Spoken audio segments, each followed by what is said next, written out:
Boa noite! Hoje o tema da live vai ser para ensinar você, professor, como atender melhor o seu aluno, né? Os alunos que têm dificuldades, os alunos aí que nós encontramos ao longo da nossa jornada como professor de reforço escolar.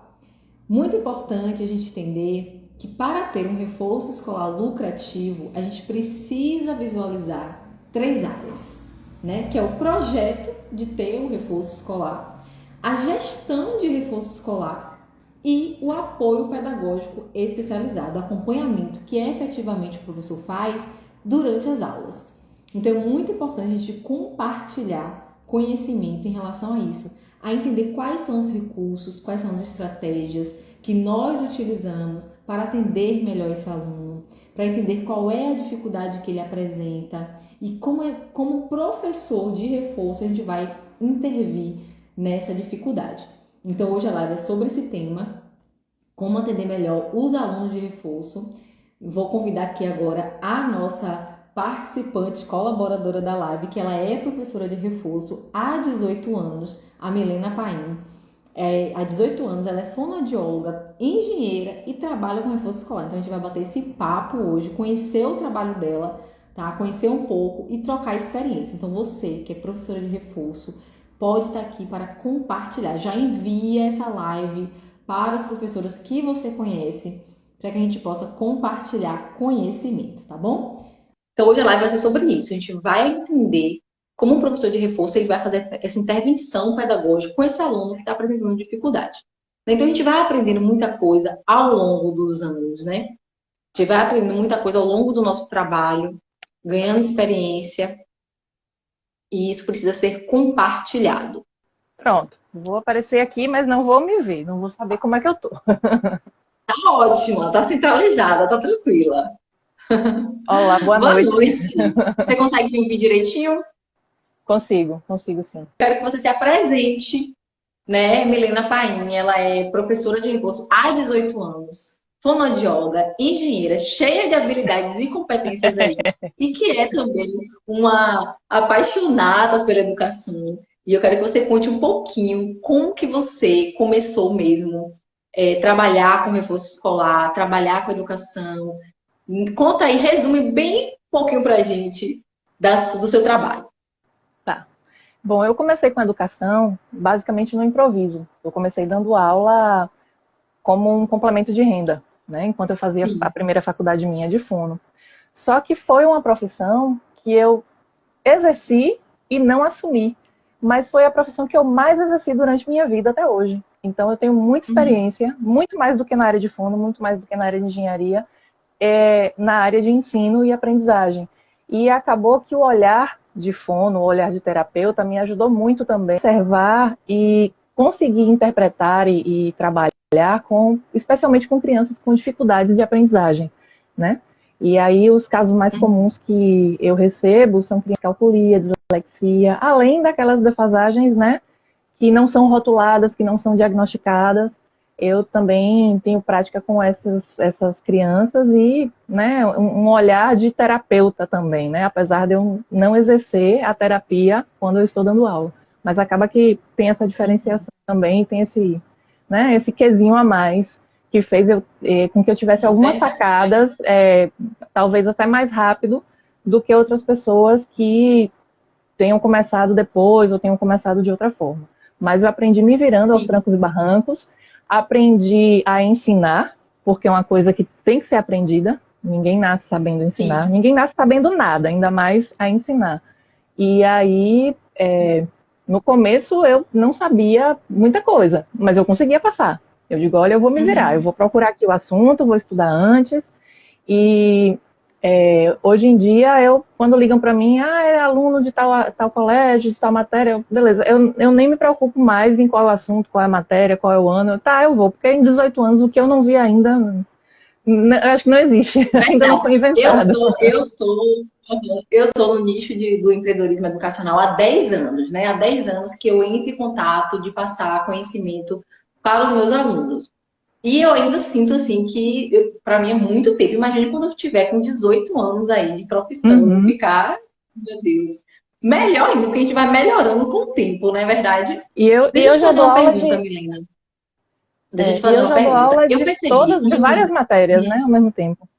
Tá Sim, meio sim. cortando, eu posso Como eu lhe cortar, lhe tenho. atravessar, porque tá meio cortando o áudio para mim. Vai acabar que eu vou lhe Tranquilo, atropelar um pouquinho, mas eu te espero. tranquilo. Tá. Vou te fazer uma pergunta.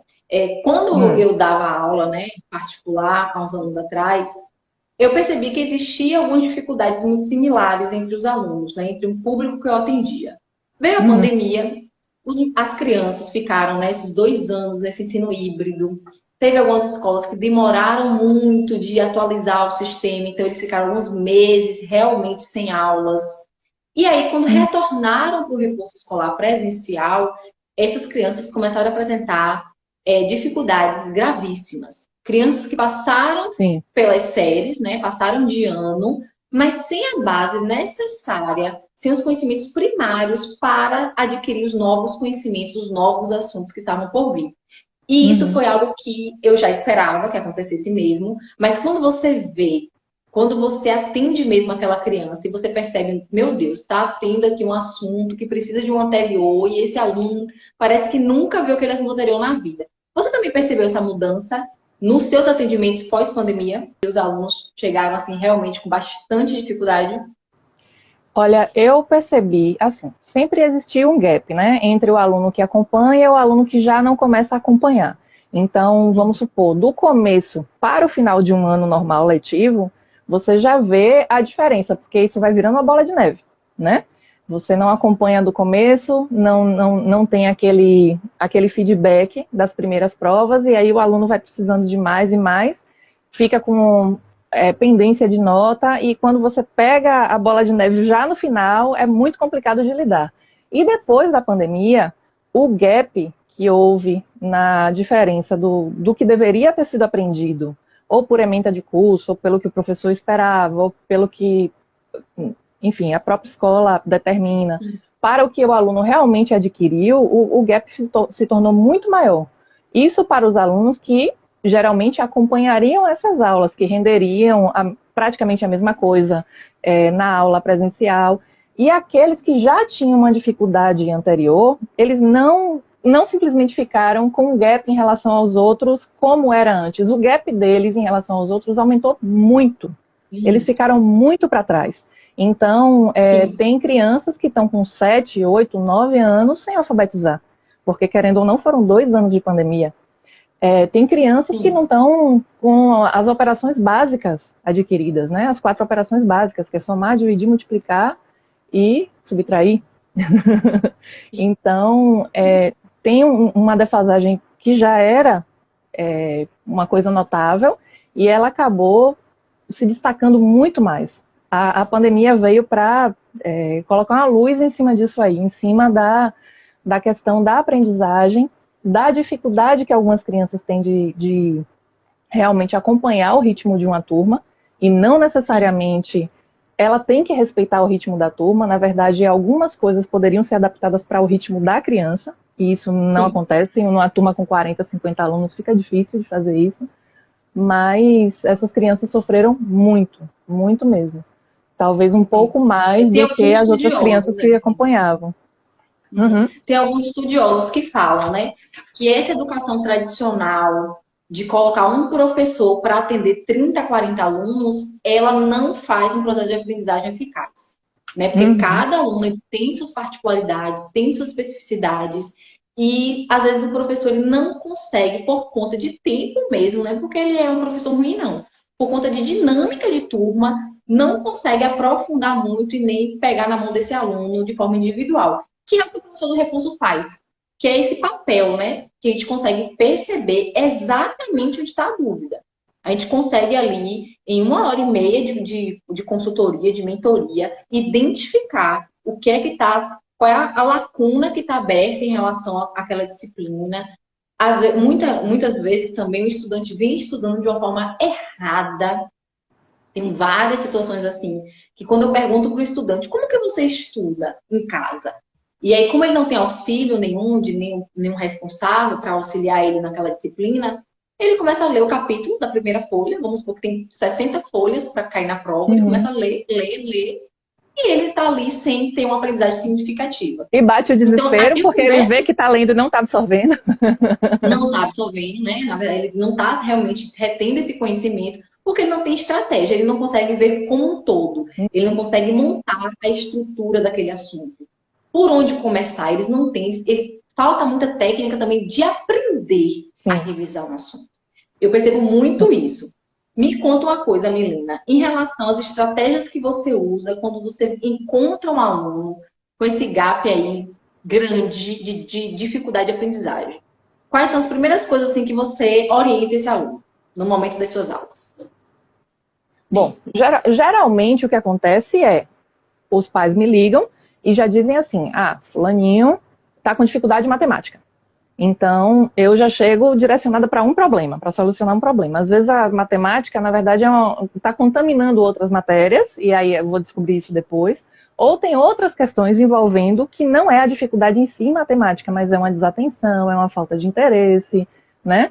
E aí, quando eu chego na casa do aluno, eu primeiro converso, explico como é que eu trabalho, explico que eu não trabalho com banca, é uma coisa que eu dou muita ênfase. Se eles quiserem chamar de banca, eu estou na banca, para mim não tem problema. Mas quando eu verbalizo, eu digo, eu estou na aula particular, eu dou aula particular. E aí eu converso, explico que eu não gosto muito de ficar do lado dos alunos fazendo o dever. Eu disse, olha, eu não preciso estar ali olhando fazer dever. Se você sabe fazer sozinho, você não precisa de plateia. Eu estou aqui para você tirar sua dúvida, para você me mostrar onde é que está o problema, onde é que começa seu problema, e aí eu vou lhe ajudar. Quando você se virar sozinho, você vai sozinho. Você não precisa de aula, porque é uma forma até de estimular eles e deles entenderem como é o processo. Ninguém quer ter horário extra de aula, além do horário do colégio. Então, para eles é chato, é enfadonho. Então, eu tento trazer alguma coisa mais legal, sempre alguma coisa interessante para a gente conversar. E eu sou muito franca. Eu digo, olha, se você quiser se ver livre de mim, vai fazer desse jeito. Aí vai funcionar. Então, você não vai mais depender de mim. É o que eu quero. Eu quero que você me indique para outro colega seu. Não que você fique dependendo de mim. Então, vamos fazer o seguinte. Abra aí o seu livro e me mostre a partir de onde você não está entendendo o assunto. Aí a maioria deles não sabe nem para onde vai. Alguns dizem, são raros os que dizem, olha, a partir dessa página, a partir desse assunto aqui eu não entendo nada, mas a maioria eu digo, então vamos começar do começo. Aí eu vou testando para ver em que ponto começa o problema. Porque eles não sabem dizer. Eles ficam meio desorientados. Às vezes eles não sabem nem qual é o nome do assunto que eles estão estudando, né? Então, muitas vezes, só de abrir o livro, eu já vejo várias informações ali do que eu preciso para começar uma primeira aula. Essa resistência do aluno ir para o reforço, para uma aula particular, é real, tá? Eu passo por isso sempre no primeiro dia de aula. Eles chegam primeiro, que quem marca essas aulas são os pais. Então, eles não partiram dele a iniciativa, meu pai, eu quero uma aula de reforço. Isso aí seria o meu sonho.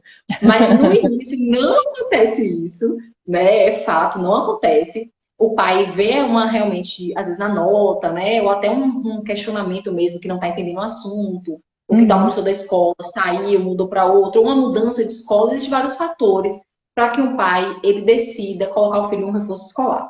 Mas não parte do filho. Então, no primeiro dia de aula, a minha atenção é voltada para conhecer o histórico escolar dessa criança. É muito importante que nesse primeiro encontro, esse primeiro contato, essa criança saiba quem eu sou, saiba quem é a professora que está com ele, como é o meu espaço, no seu caso, professora particular, mas quem tem um espaço tem que apresentar o aluno ao espaço, realmente levar, pegar na mão, ó, essa sala é assim, o banheiro é aqui, apresentar tudo para ele se sentir mais confortável. Claro que o grau de timidez varia de aluno para aluno, mas é muito importante que nesse primeiro dia a gente se sente para conversar. Nos 30 primeiros minutos da aula. A gente precisa entender o histórico escolar desse aluno. Esse aluno precisa contar para a gente como que está acontecendo essas aulas na escola, como é sua turma. É uma turma muito barulhenta, é uma turma tranquila? Tem algum professor que você tem alguma observação para falar para mim? Então, eu vou investigando. Você já perdeu de ano, não perdeu? Já fez alguma recuperação na vida? Então, eu vou ali investigando e esse aluno vai, aos poucos, me contando o trajeto do histórico, né? O trajeto escolar dele. Qual é a matéria que você não gosta? Eu já pergunto logo. Porque eu vou entender que, na verdade, ele não gosta, às vezes, pelo resultado que ela Porque está tem trazendo para dificuldade. ele, né? Pela insatisfação, pela bronca que o pai está dando. Mas que, no fundo, quando ele começa a entender, geralmente acontece isso. Quando a gente começa o apoio pedagógico especializado, os atendimentos, depois de uns 3, 4 meses, aquela disciplina que ele falava que ele não gostava, ele começa a perceber, tia, professora, não é tão difícil. Porque a gente consegue visualizar, né, mostrar para ele que existem outras situações que estão reverberando para essa negação de gostar ou não de uma disciplina. Eu acho essencial o primeiro dia de aula ser assim, voltado para conversar com o aluno, conhecer o material. Pelo material, pelo caderno, a gente consegue perceber muitas coisas. Né? A gente consegue perceber se o aluno é organizado, se é desorganizado. Sim, A partir do também. momento que a gente pergunta sobre o conteúdo, a gente consegue perceber e a gente precisa orientar esse aluno. A gente precisa falar assim, olha, você é responsável pela sua agenda escolar. O seu compromisso na sua fase agora de vida é a escola, o compromisso da escola. Então, você pode ter 10, 11, 12 anos. Você é responsável pela sua agenda escolar. Você é responsável pelo seu material escolar. Então, você precisa manter organizado. Você precisa me ajudar a te ajudar. Então, a gente, como professora, se coloca num papel realmente de assim, eu estou aqui para lhe ajudar. Eu não estou aqui para brigar com você.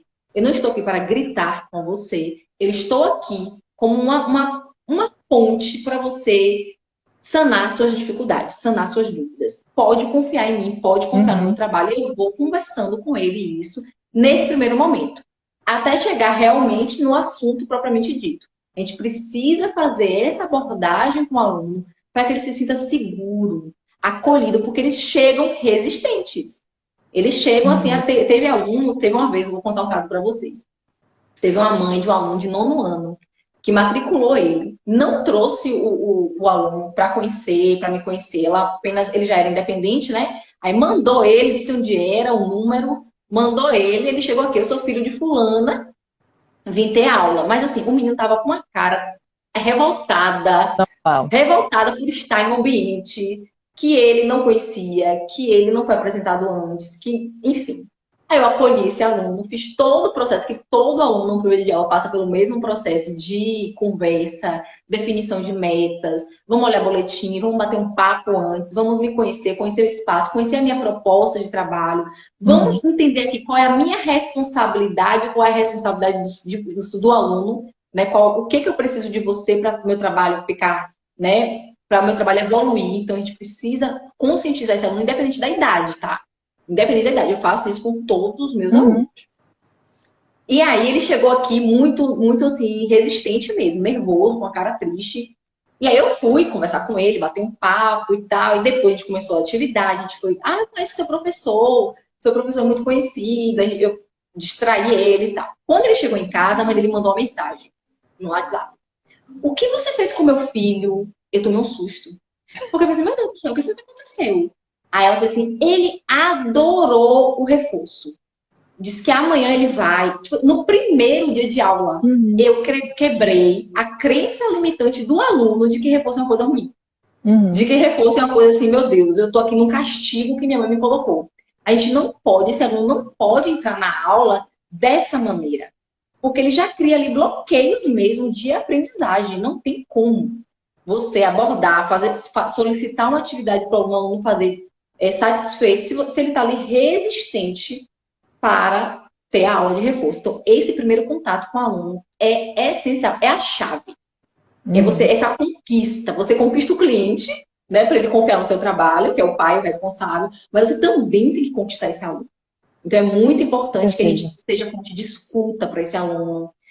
Nesse primeiro dia, é muito importante escutar mais, né? E orientando da melhor maneira. Então, a partir do momento que ele entende que você vai ser uma parceria com ele nesse momento de aprendizagem, que você vai ajudá-lo, ele se sente mais confiante, né? Então, eu achei muito engraçado que aconteceu isso com essa mãe.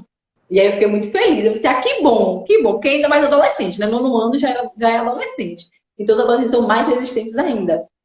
E ele chegou com isso, né? Ele chegou satisfeito em casa. Minha mãe, esse reforço que você me colocou, eu gostei da professora, eu gostei do lugar, vou voltar amanhã. E a gente fez todo esse trabalho, né, no ano letivo, sendo que eu quebrei a crença no primeiro dia. Então, é muito importante mesmo esse primeiro contato. para a gente poder até identificar melhor. Tem aluno que é tão tímido, que quando a gente pergunta assim, entendeu alguma coisa? Entendeu? Ele não entendeu, mas ele fala, Ele fala entendi. que sim. É. Ele fala que sim. E aí, o que é que eu faço para que isso não aconteça? Eu preciso criar um laço ali de amizade, né? Um laço ali de confiança com aquele aluno. Uhum. Para que eu não tenha vergonha. Eu falo isso no primeiro dia. Não tenha vergonha de me dizer que não sabe. Não tenha vergonha de dizer, tia, isso aqui eu não sei nada. Eu não sei nem para onde vai. Não tenha vergonha. Porque eu estou aqui para te ajudar. Se você não me contar que você não sabe, como que eu vou te ajudar? Isso tudo precisa ser orientado, né? Uhum. É muito interessante esses laços que são construídos do professor com o aluno, de forma tão individual, de forma tão particular. Cada um responde de uma maneira, mas precisa ter uma padronização mesmo, né? Da gente conhecer esse histórico. Outra coisa muito interessante, não sei se você já passou por isso. Os alunos vêm de outros lugares, já passaram por outros professores, por experiências ruins em outros lugares. Eles já chegam aborrecidos. Eles Sim, compartilham isso, então a gente precisa também entender o com que que certeza. aconteceu lá que você não gostava, o que que aconteceu. E às vezes a gente até vê nuances que realmente foi falta de empenho do aluno, então eu mostro para isso. Se você, eu já passei do ensino médio, fundamental, eu já passei por isso. Quem vai fazer a prova é você, eu não estarei lá. Então, assim, a gente precisa dessa humanização para Uhum. dizer assim, ó, você é capaz e eu estou aqui para lhe ajudar, mas você precisa fazer a sua parte. Então, essa comunicação inicial, ela é a chave de ouro num atendimento pedagógico especializado. Você também concorda? Você também percebe isso, essa ligação, né, do professor com o aluno? Concordo, concordo. Eu achei interessante a sua metodologia, apresentando o lugar de trabalho. O meu trabalho acaba sendo diferenciado porque eu vou Diferente. apagar Uhum. incêndio, né? Na casa. Ai, quase que eu derrubo o celular de minha mãe aqui. Eu vou apagar incêndio na casa do aluno. Então, geralmente, é assim: o aluno está em véspera de prova, e aí o pai já chega naquela agonia, despejando um monte de expectativa no Pressão. trabalho da gente, né? Então, quando eu chego para conversar, eu pergunto: qual é a sua história? E é uma coisa muito mais breve do que a atenção que você tem direcionada, porque eu já chego no calor da situação, Sim. e aí, quando o aluno me conta mais ou menos, eu faço um jogo com ele, que é mais ou menos o seguinte: eu mostro para ele que eu entendo a dificuldade dele. Só Sim. que quando o aluno vê o professor, ele está acostumado a ver professores, os pais, todo mundo que tenta ensinar ele como são as pessoas que sabem. Eu é que sou o burro que não sei. O aluno acaba, quando ele está frustrado, quando ele está num processo de frustração, ele assume que ele não vai aprender aquilo, todo mundo sabe menos ele.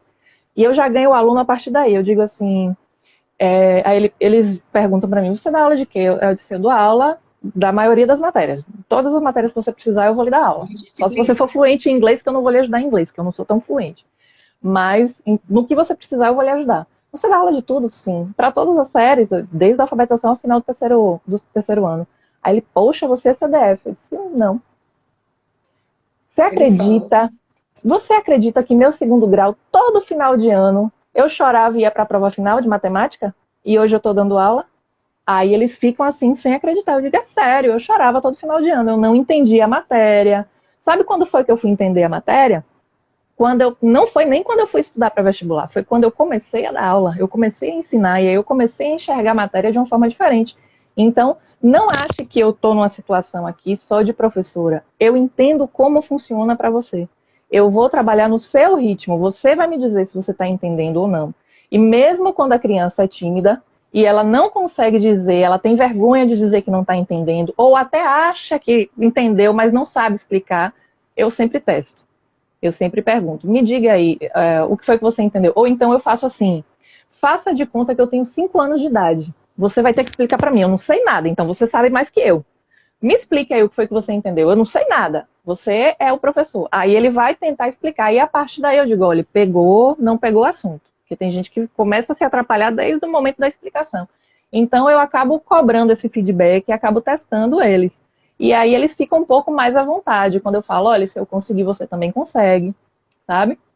E vou ganhando aos É aquela poucos. questão de acreditar, né? Você é É, capaz, né? A gente precisa estar exatamente. sempre ali, reforçando palavras positivas para o aluno.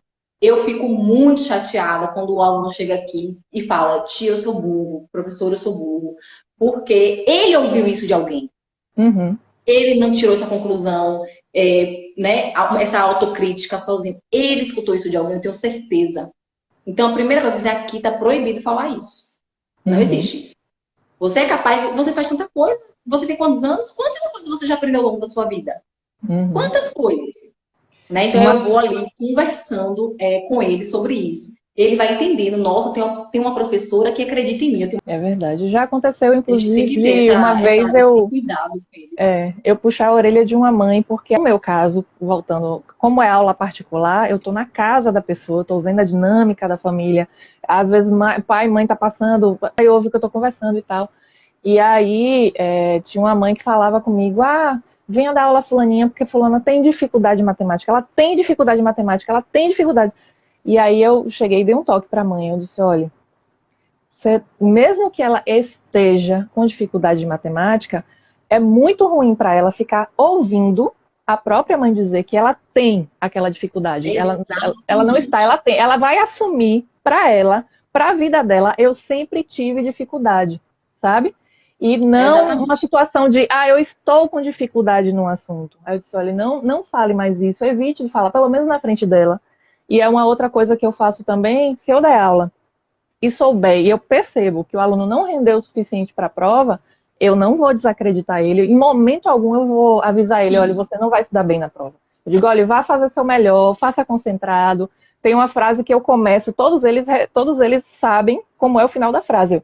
Toda vez que terminar o cálculo, você vai fazer o quê? Aí todos eles respondem, ler a pergunta de novo, porque às vezes termina o cálculo, não era o final da questão, era outra coisa que estava perguntando a questão, aí, ai meu Deus, deu 2, vou marcar o 2 porque tem um 2 ali, fica na maior alegria, às vezes era 2 mais 2, quanto é? E aí ele não leu de novo. Sim. Então eu faço aquele procedimento para ir deixando eles mais tranquilos e tal, mas aí eu chego no cantinho pro pai ou pra mãe, olhe, não comente nada, mas assim, quando chegar o resultado, não fique surpreso nem decepcionado se ele não for bem, porque eu acho que não vai bem, mas você já está preparado para também não ter aquele drama todo familiar, então eu tenho cuidado com algumas coisas, porque eu já estou pensando mais adiante.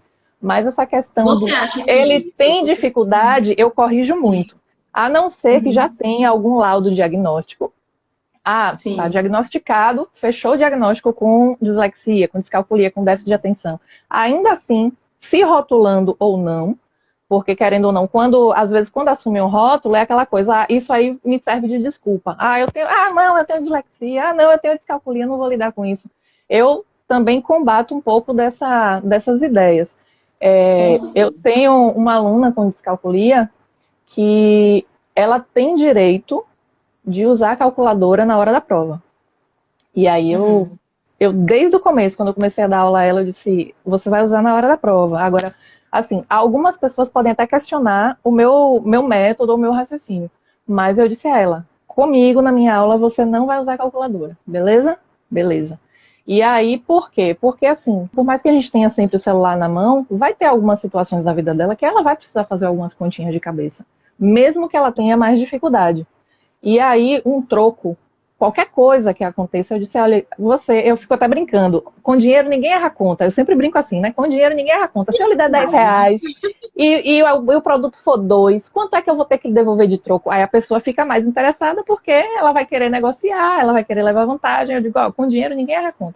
E aí eu sempre falo sobre a necessidade de você ter pelo menos o contato mínimo com a matéria, praticar o mínimo possível para não se viciar nas moletas, né? Vou fazer uma analogia meio estranha, mas é isso, é mais ou menos isso. O suporte dela seria a calculadora.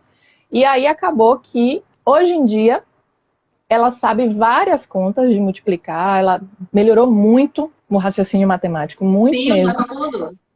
Sem usar a calculadora, e é tanto que ela não usa na hora da prova no colégio. Ela fica meio que sem graça de usar, e ela, às vezes, pode até fazer a prova em reservado. Ela conseguiu fazer, né, no reforço. Aí ela prova para ela mesma, e mesmo tendo dificuldade, porque a dificuldade dela é uma coisa que vai acompanhar ela a vida toda, né? Mas ela não usa porque ela acostumou comigo. E se ela tivesse viciado na calculadora, ela faria cálculos mais rápidos, mas ela não teria o raciocínio matemático que ela tem. E que ajuda ela, inclusive, em outras coisas para a vida, porque o raciocínio lógico, ele serve para várias coisas, né? Existem provas de lógica, inclusive de concursos, que não tem uma conta. É figura. Figura, figura, figura. Qual a próxima figura? E é lógica. É um raciocínio que ativa a mesma área cerebral que a matemática. E não tem uma conta. Então, ela está ativando outras coisas, outros conhecimentos a partir disso. Mas eu vou trabalhando de acordo com a dificuldade do aluno. Já em dislexia, tem dislexia, vamos colocar um suporte para ele, bora fazer redação? Vamos lá, vamos fazer redação. Você vai começar a redação, aí eu ajudo a fazer a redação. É ótimo. E aí eu digo, agora quem vai corrigir a redação não sou eu, não, é você. Vamos procurar aqui, o que é que você pode melhorar na redação? E aí vai procurando. Eu brinco muito, então a forma de eu brincar é uma forma que o aluno se sente mais leve, dá risada e ele, pô, não tá tão chato assim. Né? A aula não tá tão chata. E aí eu chego, por exemplo, essa história da redação marcou porque ele deu gargalhadas. Eu peguei a redação e disse, rapaz, cadê a pontuação, rapaz? Cadê os pingos nos is? Tá parecendo que é orégano, você vai jogando assim aleatoriamente, é orégano, você joga em cima do texto, aí ele começou a dar risada. Eu digo, bora lá revisar. Primeiro de tudo, você vai procurar todos os is aí, cadê o pinguinho dos is? Porque é uma coisa que a dislexia, ela... É uma característica da dislexia, não respeitar traço do T, aí não bota o traço do T, aí não bota o pingo do I, não bota a vírgula, troca a letra. Eu digo, vamos corrigindo aqui. Ele melhorou muito com isso. Ele achava chatíssimo fazer redação, mas ele melhorou porque eu sempre brincava com ele. Então, eu tento pegar leve e tento sempre trazer alguma ludicidade, senão eles não vão render. E aí é um trabalho de mão dupla. Não adianta eu estar me esforçando sem ele se esforçar, e também não adianta ele se esforçar demais se eu também não trouxer alguma coisa agradável para estar lidando ali, né? Para estar entregando. Eu tive um aluno engraçado que, eu sempre conto essa história. Toda vez que eu chegava, que eu estava chegando na casa dele, ele me via da janela, pegava a bicicleta e fugia para o fim do condomínio. Eu tinha que esperar ele voltar. Aí a moça que tomava conta, a babá, ele fugia da casa. Ele fazia de conta que não tinha me visto e de repente, vou ali pegar a bicicleta e vou sair. E aí a babá ia, voltava lá, pegava ele e trazia. E eu fui aos pouquinhos conquistando ele. Sempre que eu estava ensinando alguma coisa, eu trazia alguma coisa de interessante. Você sabia isso? Aleatório, não tinha nada a ver com o assunto. Você sabia que isso? Ele ia mesmo. Aí a gente começava a conversar sobre outras coisas. Ele começava a trazer dúvidas para mim que ele não iria discutir com outras pessoas. E aí eu acabei conquistando ele. Inclusive, uma das coisas que está aqui em cima foi um presente que a mãe dele botou ele para escrever. Obrigado pela sua ajuda, com a letra dele. Mandou para mim. E aí, na última aula, eu brinquei de novo com ele. Eu digo, rapaz, mais ânimo, bora lá, é a última prova. Olha, você vai ficar de férias de mim, olha que coisa maravilhosa. Aí ele falou assim para mim, sua aula até que é legal, eu não gosto da escola. Aí eu olhei para a cara dele assim, isso foi um elogio! Eu não acredito! Ele ficou todo sem graça, eu abracei ele parecia um boneco de Olinda, todo assim sem graça, né? Sem querer dar o braço a torcer, ele todo, eu não acredito, eu abracei ele todo sem graça. Ele disse, sua aula até que é legal. Mas eu vou ganhando eles aos poucos, brincando muito. Essa conexão é essencial. Essencial. Você falou aí em questão dos textos.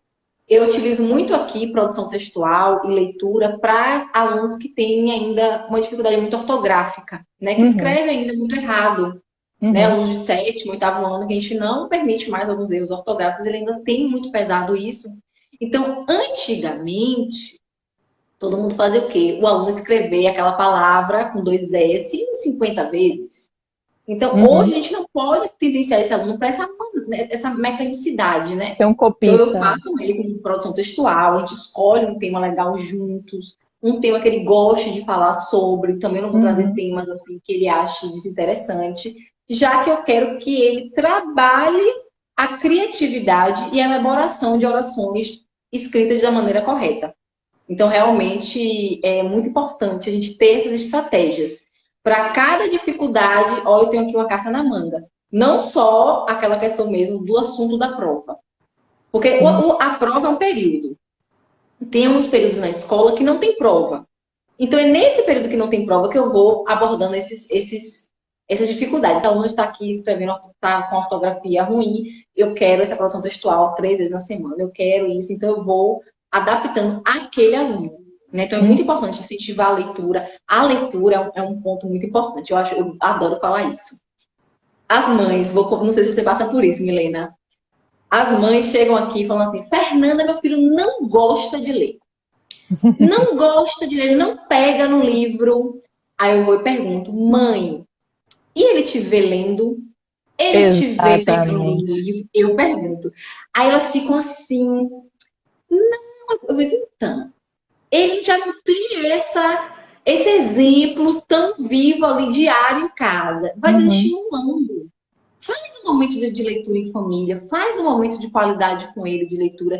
Uma página por dia. Eu sempre falo aqui assim no Gabarita. Uma página por dia. Não precisa pressionar, não tem que ler 20, 30, não. Uma página por dia.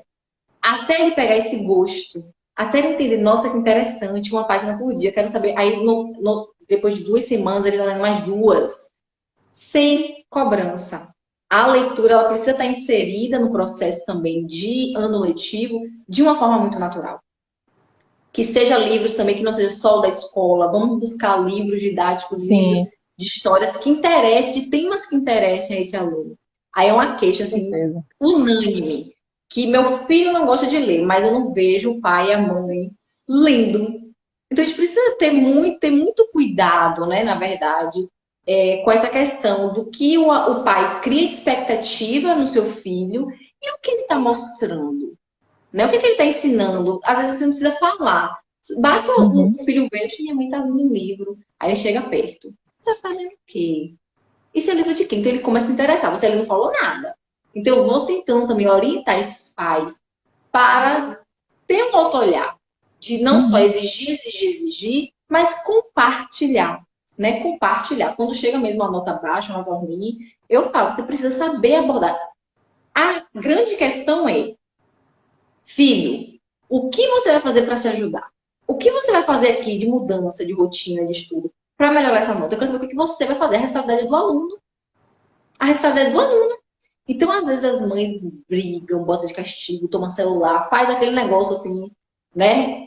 Balança mesmo as estruturas da casa. O aluno fica emocionalmente fragilizado, fica perdido, preocupado. Eu vejo aluno febril, véspera de prova, por conta de pressão de pais. Isso já aconteceu. Febril, Chora, um drama danado. choram. Então, assim, claro que você vai querer que esse aluno aprenda de forma significativa e que ele passe na prova. Mas você precisa também colocar um ambiente que proporcione isso. Com Então, a gente certeza. também tem que ter esse olhar, né? Para essa casa, para essa mãe, para esse pai. Como é que eles se comportam em relação a isso. Já sentaram, já pegaram o caderno, se interessam. É, são Então, assim, a coisas gente precisa sutis que a entender. pessoa não percebe momentaneamente, mas que vão fazendo efeito a longo prazo, né? Vão fazendo efeito a longo prazo. Perfeito. Isso é Eu verdade. atendi, eu atendi na pandemia um caso de uma mãe que estava muito agoniada, porque a menina dela, ela não estava, assim, não estava totalmente alfabetizada. Ela estava no processo de leitura e escrita, super inteligente a menininha, mas ela não estava oficialmente alfabetizada, lendo tudo direitinho. Ela lia os fonemas, mas para juntar, assim, se perguntasse, e o que foi que você leu aí? Ela não sabia explicar direito. E aí eu comecei a jogar com ela, ao invés de trabalhar as lições do colégio, eu comecei a trabalhar desafios para ela em brincadeiras que ela era obrigada a ler para poder brincar. E aí a mãe Uhum. sempre discutia comigo, ah, mas ela não lê, ela não lê. Eu digo, olha, comigo ela tá lendo. Tem que ser uma jogada, porque a criança é Sim, menor e aí você tem que ter uma outra estratégia. Ela não tem noção de tem noção de responsabilidade responsabilidade e nem e visão nem de que, visão olha, de que, olha, todo aluno, quando crescer, vai saber ler. As crianças, elas não têm noção de que todos os adultos têm que saber ler. Eu não vou precisar fazer isso aí, não, eu não quero fazer isso aí, não. Não tem consciência de que é uma etapa que ela vai vencer como todo mundo venceu. Então eu começava a fazer brincadeiras. Teve uma brincadeira que eu fiz com ela que ela adorou, que era de teatro. Só que eu colocava uns cards.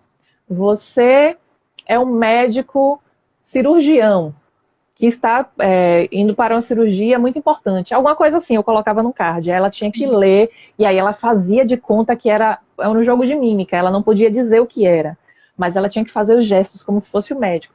Você é uma atriz famosa que recebeu um prêmio. E aí ela lia, aí tinha que fazer a mímica para outra pessoa adivinhar. Ela adorou. Então toda vez que eu trabalhava alguma coisa com ela, eu tinha que ela demandou um trabalho danado, porque eu não só dava aula, eu tinha que preparar um monte de coisa para ela. Sim. Mas foi legal porque foi um feedback para mim também. Ela adorava curiosidades e tal, então eu peguei curiosidades de animais. O animal mais rápido, o animal mais pesado, o maior recém-nascido do reino animal, que é um tipo de baleia lá. Aí eu colocava essas curiosidades sempre com um texto pequeno, porque se fosse um texto grande numa página só, ela ia ver e achar demais para ela e não ia querer fazer. Então eu botava o texto grande dividido em várias páginas, porque ela não percebia. Ela lia uma parte, aí ficava toda curiosa para saber o que é que tinha na outra, que era a resposta, aí já lia a outra resposta. Então o jogo de Você cintura direcionava essa aluna para a leitura de forma que didática e divertida. isso, que é uma atenção individual. Não tem como, por exemplo, você tentar fazer a mesma fórmula com outra pessoa e achar que vai ter o mesmo resultado. O atendimento individual, ele é muito diferente do atendimento para um grupo, né? De uma aula para uma plateia. É muito diferente. A gente tem que ir no ritmo do aluno, né? Acompanhar e descobrir qual é a dificuldade dele. O vínculo é muito maior, né? Quando é um aluno só, o vínculo é muito maior, é muito mais forte. Você acaba se envolvendo com a família também. Às vezes o aluno está ali, você não sabe por que tem aquela dificuldade, aí você vê o pano de fundo acontecendo. O pai e a mãe chegam, tá com problema, não sei o quê. A avó faleceu de Covid. Não sei o que aconteceu em casa. Ele, sabe, a gente acaba tendo outras nuances que a gente, tem mais coisa aí. E aí a gente abraça mais a causa, né, com esse olhar individualizado. Fica, você senta na frente, você está conseguindo enxergar direitinho, bota um papelzinho na frente, aqui você está vendo direitinho. E agora, até exame de vista a gente tem que fazer para ver como é que é esse aluno, né? Eu me pego de vez em quando falando essas coisas. Eu costumo perguntar aos pais todas essas questões de alergia, de exame oftalmológico, tudo. Eu gosto de saber se está em dias, porque realmente é algo que tem que ter o cuidado. Né? Às vezes a dificuldade vem de uma coisa que a gente não está percebendo, não é aquele assunto em si, né? Realmente, ou às vezes até os pais não sabem. Muitas vezes os pais não sabem. Quando a criança, por exemplo, ela tem TDAH ou tem DDA, que é o transtorno da hiperatividade, né, com déficit de atenção, ou o déficit de atenção isoladamente, ou às vezes a dislexia e a descalculia. Muita gente não conhece esses termos, né? Sim. As pessoas estão acostumadas com termos muito mais comuns, como, por exemplo, o autismo, a síndrome de Down, que são diagnósticos de características que são muito mais, digamos assim, fáceis de identificar em alguns casos, e em outros casos muito difíceis. Tem casos de autismo, que hoje em dia não se chama mais espectro autista, mas tem casos de autismo que são muito sutis de identificar. Tem adultos descobrindo o diagnóstico recentemente. Sim. Então, querendo ou não, às vezes nem os pais estão sabendo o que é que está acontecendo ali. Então, como eu já tenho o olhar na área terapêutica, eu bato o olho assim, eu digo, e aí eu tenho que explicar para os pais também. Eu digo, leva para fazer uma avaliaçãozinha, neuropsicólogo, neuropediatra, leva para fazer uma avaliação, porque às vezes isso aí que ele está passando tem uma explicação e tem um nome. Não é para dar o nome e usar como desculpa, mas é usar esse nome para dizer assim, como ele tem isso, como é que eu vou fazer a partir de agora? Como é que a gente vai conversar? E isso ajuda muito, principalmente crianças que precisam de provas adaptadas. Às vezes a criança está com a prova, está passando por situações que ela não vai conseguir render, porque a prova não está adaptada à dificuldade dela. E essa... Não, eu tô falando assim, quantas funções um professor de reforço escolar tem? Muitas. Por exemplo, eu não sei... E a sociedade acha que não é muita coisa, que é só ali revisou a matéria... Uma das coisas pronto, são muitos pontos que a gente precisa observar. Muitos. Uma das coisas que eu também tenho é déficit de atenção. Então, eu tô começando um assunto com você, daqui a pouco eu tô fugindo do tema. Eu provavelmente já fugi do tema aqui várias vezes. Mas eu iria comentar... tá vendo? Agora, me perdi no que eu ia falar. Eu ia comentar alguma coisa aqui de uma situação... lembrei. Essa questão da orientação, quando as crianças têm dificuldade, e da busca por diagnóstico também é uma coisa muito importante, já que a gente iria falar hoje sobre as dificuldades de aprendizagem, eu queria abrir um parênteses aqui para falar sobre isso. Muita gente desconhece, né? Às vezes até a forma de tratamento disso, ou quem procurar, eles desconhecem. Muita gente não conhece o trabalho do que é um neuropediatra, do que é um neuropsicólogo, do que é um fonoaudiólogo. Na época que eu formei, era brincadeira o pessoal dizer fono o quê? Fono o quê? Porque ninguém conhecia. Hoje em dia já é mais conhecido, né? Mas tem muitas coisas que são explicáveis e são tratáveis a partir do momento que você diz, é isso, tem nome, então não é preguiça. Então não é falta de vontade, então não é desinteresse. Realmente ele tenta, mas existe tanta dificuldade que desmotiva a pessoa. Isso parece preguiça. Uma aluna minha com descalculia, ela estava tendo muita dificuldade com as provas. Aí o que é que acontecia? Ela não rendia o esperado porque era cobrado no mesmo nível que para os outros alunos. Não é que, por exemplo, ela está na 8ª série, passassem uma prova de 5ª série para ela. Não. Passassem uma prova de 8ª série, com as questões que ela estava vendo, que ela estava preparada, mas o professor não desse nenhum pulo do gato numa questão de prova que ele não teria dado em sala. Ou então não cobrasse, por exemplo, ele ensinou isso aqui com fração. Aí agora, na hora da prova, ele cobrou com raiz. Estava treinando fração e, sabe? Então, muitas vezes acontecia isso com as provas. E geralmente, quando eu vou explicar essas coisas, eu faço algumas analogias. Por exemplo, não adianta eu estar tentando treinar esse aluno para fazer, por exemplo, um salto com vara, que é uma atividade física muito difícil e que precisa de corrida, né? Você corre, dá o impulso e faz o salto. Não adianta eu estar treinando ele para isso, mesmo que seja muito difícil, e chegar na prova, a prova ser de corrida. Porque todos os outros alunos que eles já estavam treinados para correr, eles vão conseguir correr mais rápido do que alguém que estava treinando para uma outra coisa. Então, não adianta a prova não ser adaptada para aquele aluno, e também não adianta que, por exemplo, ele tenha feito revisão com os outros, a prova com a cara que vai ter para os outros, e não tenha tido atividades adaptadas para preparar ele para essa prova. Sabe? Então, as escolas, elas também estão naquela questão de que agora nós somos obrigados a adaptar as provas.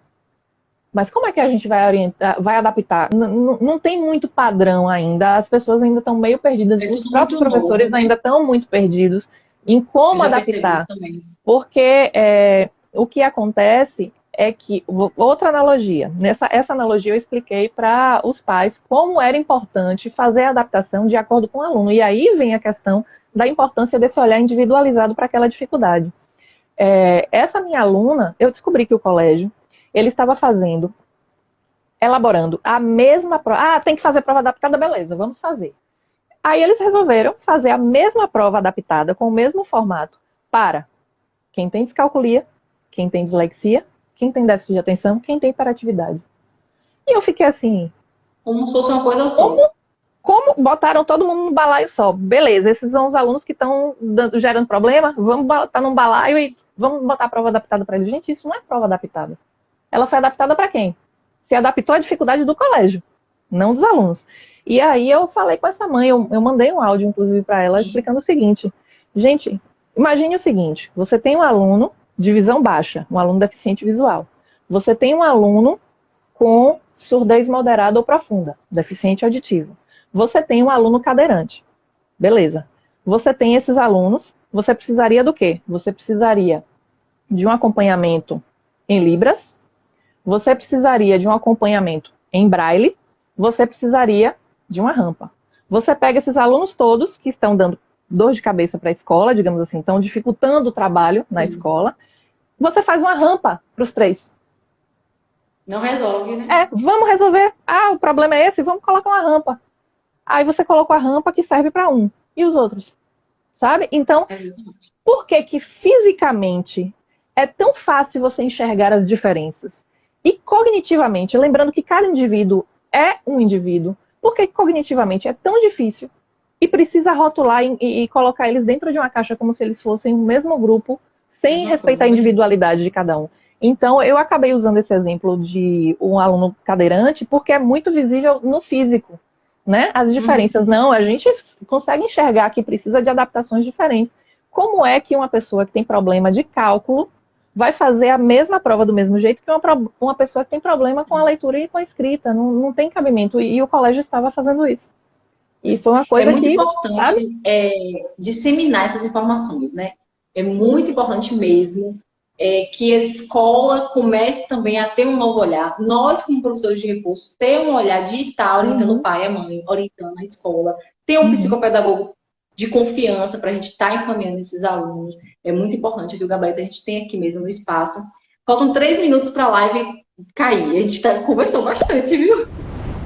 Faltam 3 minutos. Queria agradecer muito mesmo a colaboração. Quero te ver mais vezes aqui no perfil, porque eu acho assim, compartilhar isso com outras professoras. O meu intuito é esse, mesmo, que elas profissionalizem, aprimorem seus atendimentos, né, se destaquem, né, Uhum. não tenha só o reforço como renda extra. O reforço escolar ele pode ser renda principal, sim. Uma É profissão. possível. Eu vivo de reforço escolar há um tempo já. Então, assim, eu acho muito importante, falta informação de qualidade de reforço e de aula particular na minha internet, né, no YouTube, um canal mesmo de comunicação e troca. Eu sinto essa necessidade, por isso que eu resolvi compartilhar isso. Agradeço muito a sua participação. Quero ter o prazer de a gente compartilhar também, eu fazer uma live lá no perfil da consultoria, também para a gente conversar um pouquinho. Será um prazer, viu, Milena? Obrigada, e eu agradeço também o convite. Eu estava esperando uma troca dessa e que bom que você me encontrou, né? A gente se encontrou. Eu estava procurando de outras formas, mas você acabou me encontrando. E foi muito bom conversar com você. Também a Pronto, foi um gente sempre, prazer. nessa troca, a gente sempre acaba aprendendo alguma coisa, né? Verdade, verdade. Foi um prazer. A gente vai marcar outras lives. Eu gosto muito Pode desse deixar. tema, não tinha abordado ainda, de como atender o aluno mesmo. Eu falo mais de gestão, contrato, Uhum, normas, falo muito disso, mas não é só isso. O reforço que dá sim. certo, a aula particular que dá certo, precisa também de um acompanhamento diferenciado. E a Uhum. gente precisa também estar orientando essas professoras. Muito obrigada mesmo. Gente, alguém tem alguma dúvida? A live vai cair daqui a um minutinho. Eu estava aqui olhando no relógio, que senão me perco. Obrigada, viu, Milena? Obrigada a você também Boa e obrigada a quem noite. assistiu e quem compartilhou e quem participou. Bastante gente participou aqui hoje. Obrigada, gente. Tchau, Tchau, tchau. tchau.